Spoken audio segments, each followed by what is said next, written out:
Okay, excellent. So thank you, Orla, and thank you to Helen and the team to inviting us and setting up this event. Really good to be back for the CIMR webinar. Always enjoy these debates, and I think we've got a particularly good one today, and also an interesting theme. We've got two great speakers who I think are really the top of the list of most people who would organise an event on innovation, creativity, or entrepreneurship in the Liverpool City Region. So having both talking is great, and so we want to preserve some time for the Q&A and panel at the end. So I'll be fairly brief in my comments. First of all, we have Alison Pountney, who is innovation coach at the University of Liverpool and delivers the core entrepreneurship programme there. And she's also a well-known singer and music entrepreneur, and along with her husband Mark, is well known in the music scene. So you can actually check her out on the Spotify. I think it's the case, Alison. So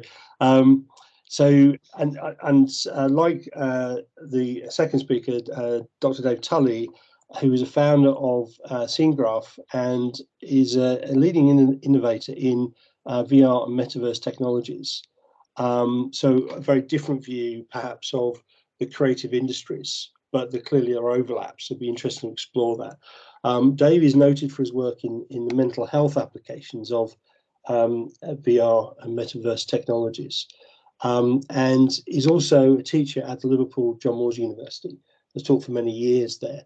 Like Alison, is ideally placed in terms of both the formal institutional setting of creativity and entrepreneurship and skills development, but also the informal, more entrepreneurial side of that industry. So it's great to have them both. So thank you. I'll set out sort of just a few points to just sort of tee up the debate. So first of all, we'll try and focus on a few key questions in this. There's obviously a lot to talk about. So why Liverpool particularly? We've focus this on the Liverpool context. I think that'll become clear soon. What is creative entrepreneurship and why is it particularly important? And we want to focus on this, perhaps the role of the universities and whether they play, what role they should play. So I think both, as I said, both Alison and David can help with that. So I'll move on quite quickly. This is really there's some talk about another Beatles museum in Liverpool.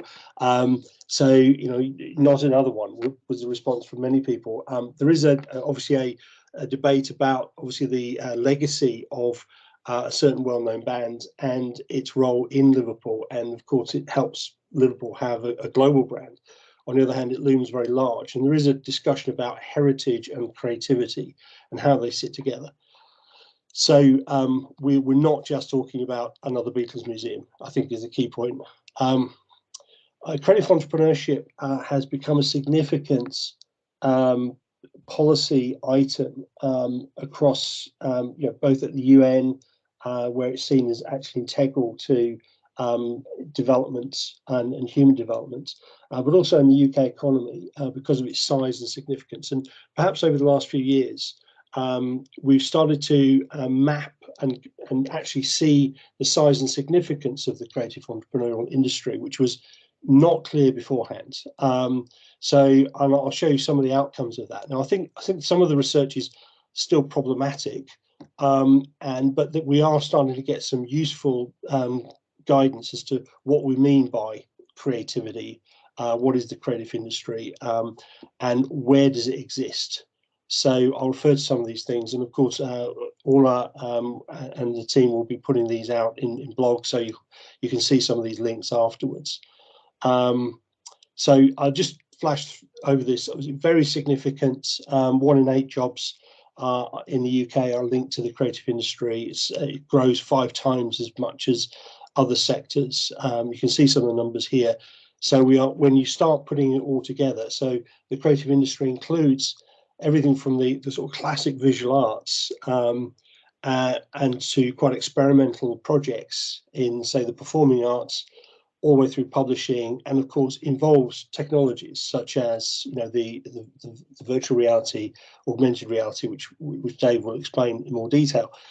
So it has a technology element to it as well. So it's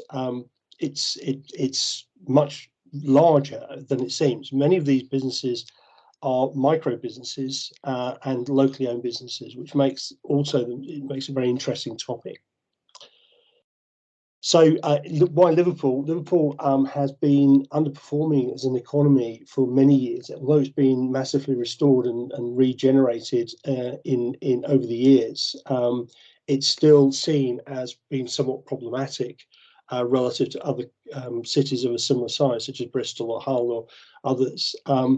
That there are also some governance issues, such as the mayor has been arrested for a significant corruption investigation, and the government has installed a commission to investigate the governance of the city council. Now, this has an impact, not least because in the commission report they highlighted the governance and funding, particularly of art institutions, the Epstein Theatre in one case and the Arena Centre in another. And it is, I think, the case that creative businesses do generate their own problems when it comes to governance and spending and so on. So that there's a kind of wider uncertainty here. So researchers and academics who, this is an interesting topic. The other interesting thing about the whole research that's going on here is Liverpool does not feature very highly in terms of creative clusters.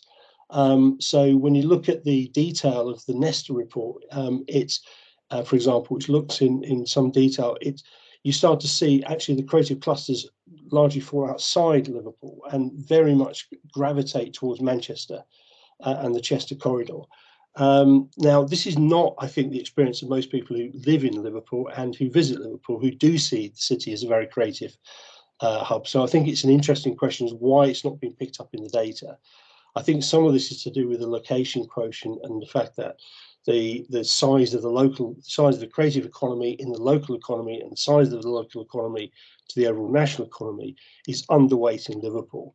And also it's tending to increase the significance of some of the technology and the more revenue generating aspects of the creative industries. So, for example, you have so Crawley is a town which I grew up in, for example. I don't think anybody would say, so this is the top 20 micro clusters of creative industries. Crawley is there, my hometown, and Liverpool isn't on this list, which I think most people would find very surprising. But I think that's to do with the prevalence of the software industry in Crawley in the London-Brighton corridor. But something is missing in relation to Liverpool. Why is Liverpool not there? So I'll pose that question to Alison and Dave as we talk through the panel. We don't score highly on things like survival rates, for example, and survival rates. What is happening is I think there are some exciting developments such as the Future Yard, Start Yard, Rock Point in New Brighton and the Baltic Creative, which we should pick up on. So what I'll do is I'll just sort of pose these questions and hand over to Alison, who can pick up the main debates from here, and we'll come back to these questions at the end. So the role of the universities in this creative skills development, what skills should we be developing in this very uneven, uncertain world? Do we go for a vertical city built around grade A office space, a much more commercial city, or a more horizontal creative city? And how do we get Liverpool to be in, say, the top 10 creative hubs in the UK from where we are now? So what I'll do, I'll pause there. Hopefully that's good to give them food for thought. I'll hand over to Alison, who's well placed to give us some views on that. And great to have you, Alison. Thanks very much for joining us.